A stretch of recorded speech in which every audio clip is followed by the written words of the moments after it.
Reporting.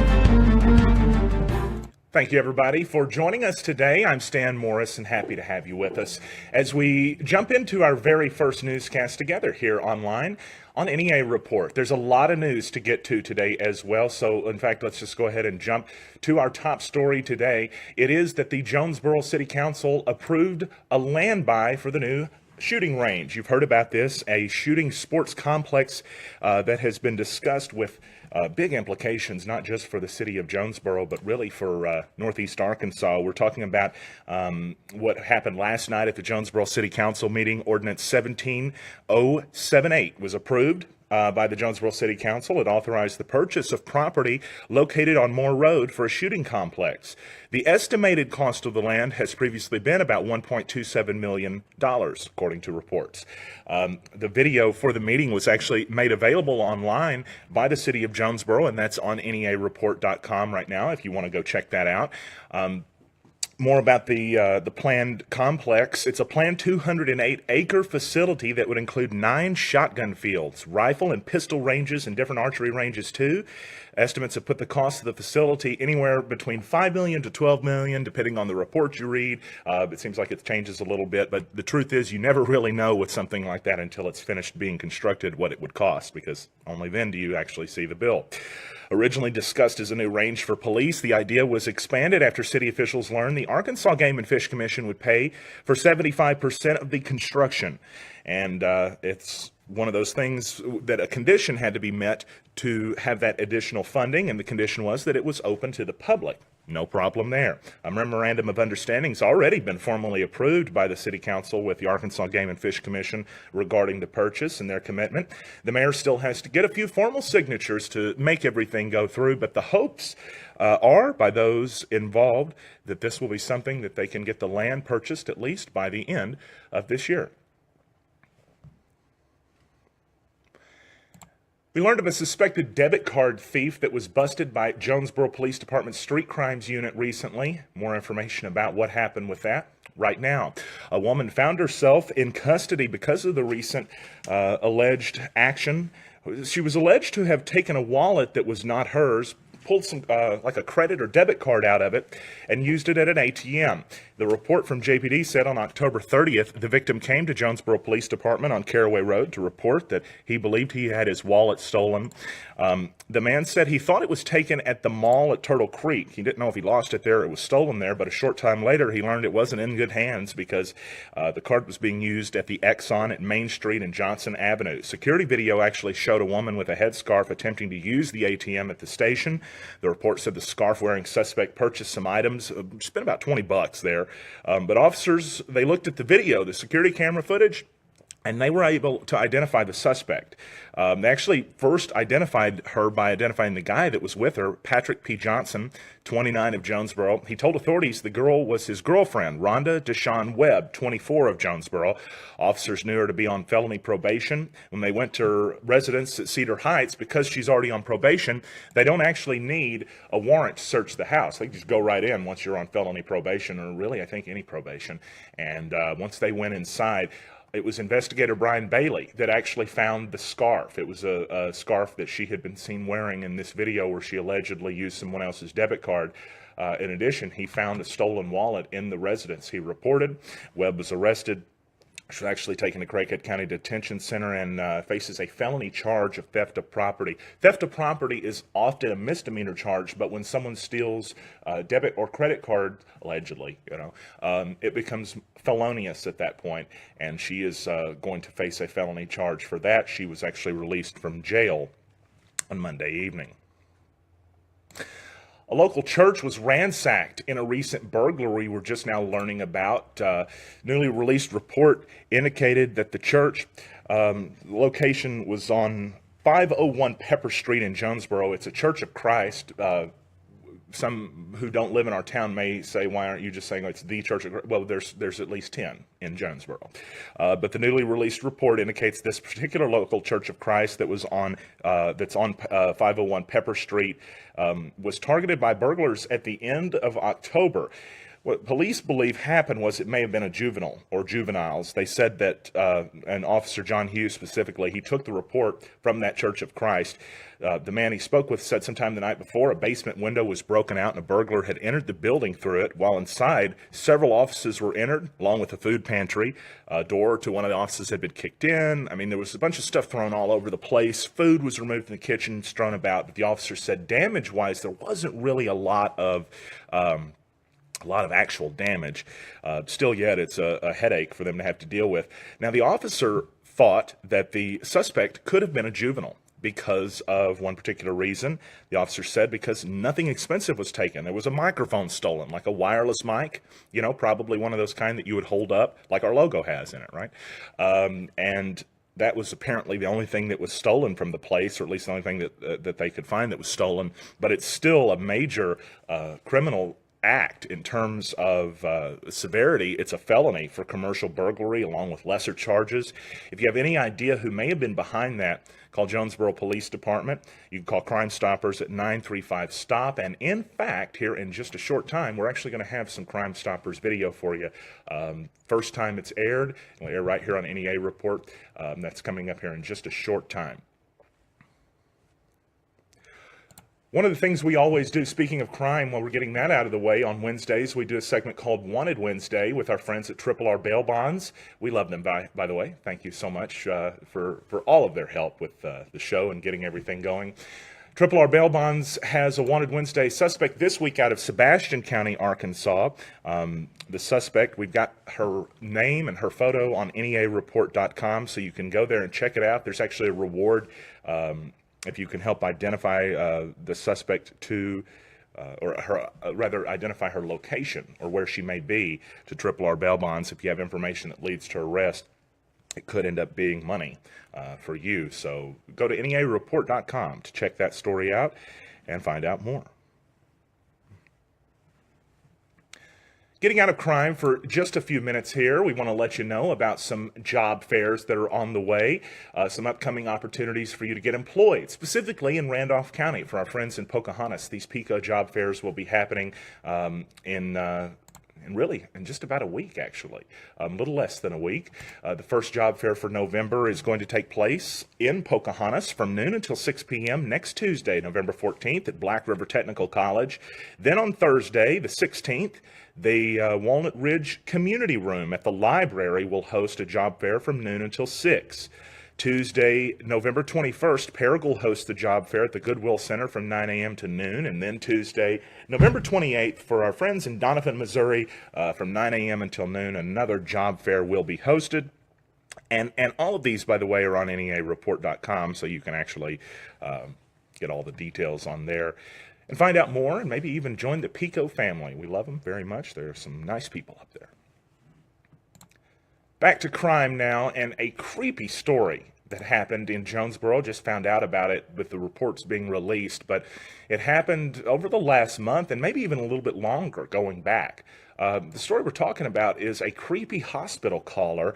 A man has been calling the hospital, different area hospitals, at least one, and pretending to be a bra company. Right? What a weirdo. It was first reported October 25th to Jonesboro Police Department. The incident report said a security supervisor for a Jonesboro hospital contacted the department after 2 calls in the same day had come in to 2 different patients. The first call was to a woman who had just had a baby. She answered the phone. I'm sure she's probably really excited for this time in her life. And then a man who, at least at first, sounded very professional, spoke to her. He said he was with the Playtex company, and for those of you who don't know, that's a bra company. At first, he asked for her name, address, phone number, and other information, but then he went from being very professional to completely inappropriate. He started asking her questions, and it was in the report, but we're going to leave that out, but it was perverted. The guy's a perv.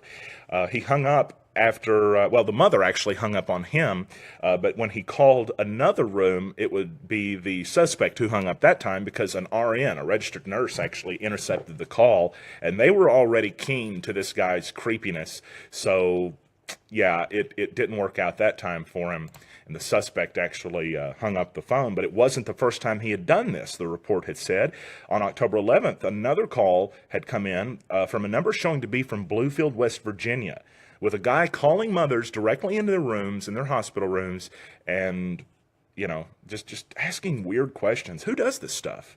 Maybe somebody out there knows, and maybe somebody out there can help Jonesboro Police Department. If you do have information that might be of assistance to authorities, contact Crime Stoppers.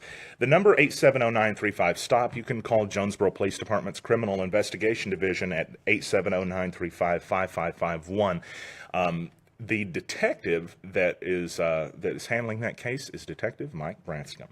While we're on the subject of Crime Stoppers here in the NEA Report studio, we do want to bring something to you. It's a brand new Crime Stoppers report that actually hasn't even aired yet in other outlets. So this is something that had just recently happened, and we want to be the first to bring the information to you.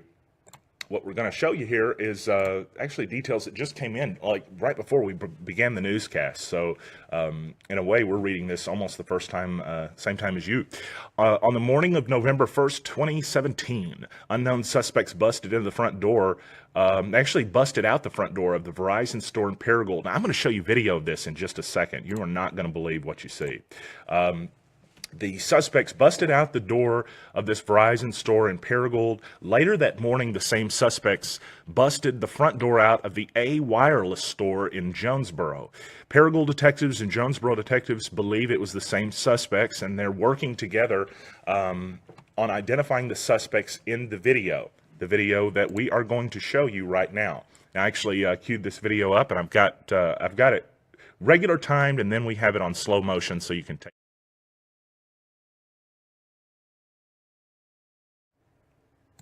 So as you can see, the suspect is busting, like he throws a rock through the window there and he runs out, but there's other suspects with him too. They run out. There's a vehicle you can kind of see backing in. Do you see over on the left side there, you can see this vehicle kind of backing in and moving around. You can see the Verizon carpet right there where all that glass is. Now the suspects are going to run back in, and there they go. One of the suspects' butt hanging out of his pants because he can't pull his pants up. Now, here's slow motion of the video. We slowed it down for you so you can take a look at it. Look at this really closely. Who is this guy? If you recognize that guy, you recognize one of his friends, or maybe the vehicle that's you can see backing in there. If you have any information which can help authorities find out or figure out who those guys may be, contact Crime Stoppers. Their number is 870-935-STOP.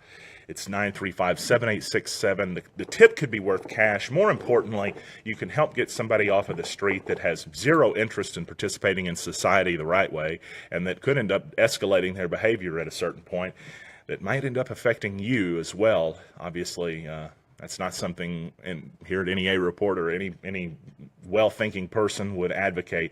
Again, Crime Stoppers, if you have any idea who those suspects may be, 935-STOP. I am freezing right now. I'm not even gonna insulate the words, so to speak, because it is so cold. It feels like we're in little Siberia in Jonesboro, and the weather I was hoping was going to get a little bit better, maybe. Well, I'll just show you the forecast because I really don't think it's going to. The National Weather Service, we pulled the forecast from them, the National Weather Service out of Memphis, and based in Jonesboro, these temperatures will fluctuate a little depending on your town, but tonight it is going to be frigid. Not as cold as tomorrow night, but still really cold. 38 degrees tonight and mostly cloudy. If you've got pups outside, dogs, or maybe the neighborhood cat, it's time to throw them some blankets inside of a doghouse or make them a warm place.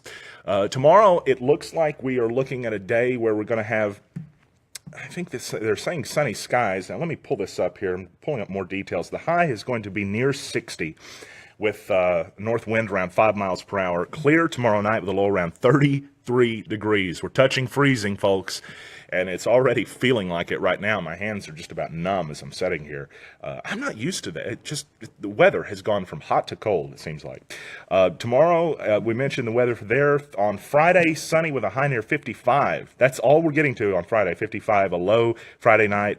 Around 38, mostly clear skies. On Veterans Day, we're going to see mostly sunny skies and a high near 61. Veterans Day, Saturday night, a slight chance of showers rolling in after midnight. That's actually going to last through Sunday morning. The low around 47 Saturday night into Sunday morning, where you're going to see a 30% chance of showers and partly sunny skies otherwise with a high near 60. All that kind of stuff is moving out by the time Sunday night rolls around, where you'll see partly cloudy skies, a low around 44, and then on Monday back to just the sunny skies, but it's still not going to be warm. We're looking at the temperatures right around 58 degrees for the high. So, yeah, it's cooling off in northeast Arkansas, and it's certainly something we can feel. I wish you could tell my hands were just numb right now, but I don't know if you can. Since we have the studio here, studios normally get hot. And so I thought to myself, my genius idea was I'm not even going to worry about the heat. Well, I worried about the heat about an hour ago. I turned it on, and we're still dealing with the cold. So a bunch of news there that we've let you know about. Now, of course, we're done with our kind of pre-program news here on NEA Report, the news that we went into the show expecting. As we told you, one of the things we're always going to be doing is looking for breaking news that's happening as it unfolds, news that we can bring you that's hot off of the press, for figuratively speaking. And we're just kind of going through here just to see. There was one thing I wanted to let y'all know about that I'd gotten emailed right before the show began. On Friday, there's actually going to be a remembrance for Veterans Day at Arkansas State University. Chancellor Kelly Danfus and members of the A-State ROTC on Friday will be on Friday morning at 8 a.m. The cadets will raise the flag at Aggie Circle to honor participants in military service. The flagpoles are, there's actually two different ones that they're going to be doing that. That's at A-State. If you know of a Veterans Day ceremony that's happening, whether it's at a college or at a school or wherever it's at, maybe just your business is doing something neat, take video of it, take photos of it, and send it to us. Message us on the NEA Report page. We'll be happy to share that with folks. Also happy to see it, too. So some neat stuff there.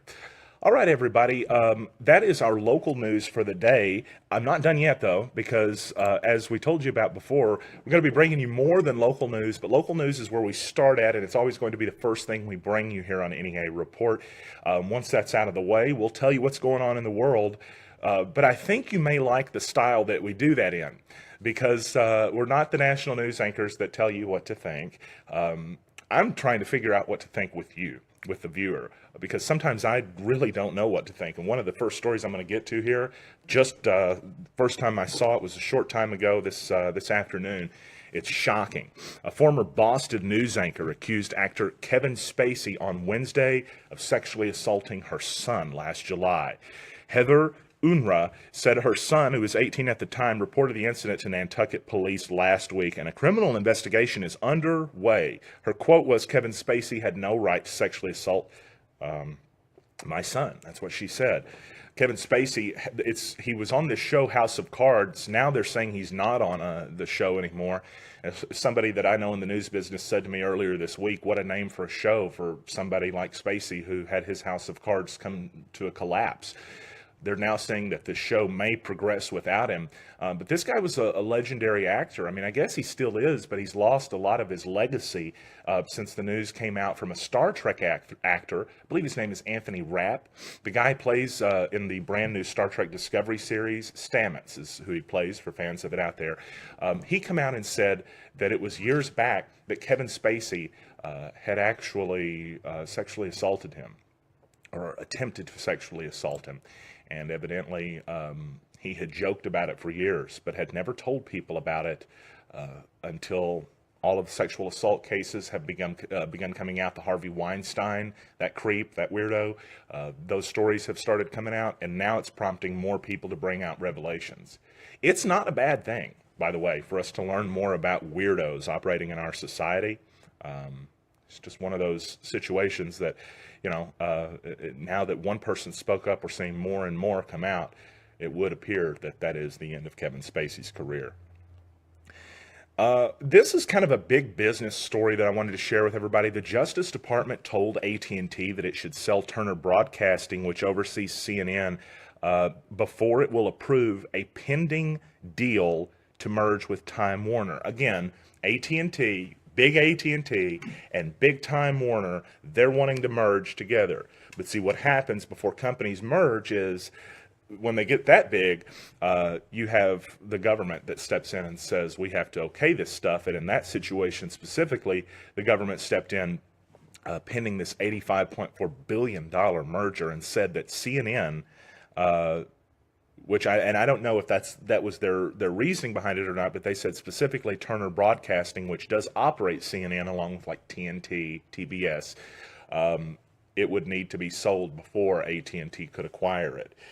You know, these big companies are acquiring all these smaller ones, and eventually the Justice Department, I guess, sometimes picks a place to step in and put their foot down. Rand Paul is recovering from 6 broken ribs after a home assault. How did this happen? This began as a story where he suffered minor injuries, right? We reported this to you actually as it broke over the weekend. And since then, it's become major injuries. We're talking about the guy had 6 broken ribs, and I think they even mentioned maybe a bruised lung in one of the reports. He was out mowing his yard, and that's when a neighbor come over and got into some kind of physical fight with the guy that sent him to the hospital. It was mentioned that it was a regrettable dispute between 2 neighbors over a matter that most people would regard as trivial and had nothing to do with politics. That is according to the senator's neighbor's lawyer. The neighbor's lawyer says that. So it's not about politics, he said. So. Well, if you are just joining us, we're kind of wrapping up our newscast here, but we want to let you know one more time what the weather is going to be, and it's cold. It's just really, really, really cold. It's 38-degree low tonight is what we're expecting. Mostly cloudy skies tomorrow, a high near 60. A low, look at the low, 33 stinking degrees, okay? I can't even do that. I'm going to have to go. And then on Friday, sunny, a high near 55, a low 38. Veterans Day should be, I mean, it's still going to be chilly. At least it's not going to be as chilly. You're going to have winds about 5 miles per hour, 61 for the high, mostly sunny. Rain will move in after midnight on Veterans Day and last a little bit into Sunday morning as well. Thanks so much, everybody, for joining us today here on NEA Report. I'm Stan Morris, and we appreciate everybody for watching, for following, for sharing, and liking. If you liked what you saw and you want to see more, leave us a comment, a post, maybe a suggestion. Tell us what you think, and tell us what you want to see more of in the future. We'll certainly try to make things I don't know, we'll make them fun for everybody if we can. Our goal is to bring you the information the easiest, the quickest way possible, skip past all of the filler, and just tell you what's going on locally. We think when you sit down and you compare our local news to everyone else's, you're going to see the same stories, but you're going to see the stories from us first, quicker, and I can't think of a third thing, so first and quicker. Maybe we'll make you laugh too. I'm Stan Morris. Thanks a lot, everybody, for tuning in to NEA Report and our very first broadcast here. Have a great day.